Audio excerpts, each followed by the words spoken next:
Несмотря ни на что, в этом году вновь пройдет всероссийская социально-культурная акция «Библионочь-2020».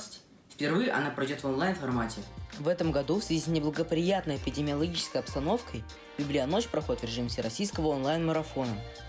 Акция посвящена победе в Великой Отечественной войне.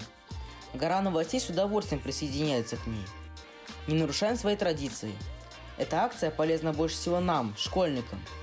Здесь можно найти видеоролики, в которых известные культурные деятели и все желающие прочитают отрывки из военных писем и произведений. Также здесь собрались стихотворения, книги, фильмы, спектакли и статьи, посвященные войне. Основная тема акции – 75-летие победы в Великой Отечественной войне.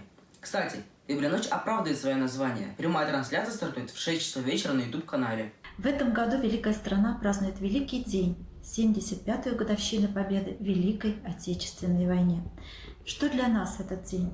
День победы над фашизмом, день преодоления страха, день мужества, день неутихающей боли, день подвига, день торжества духа.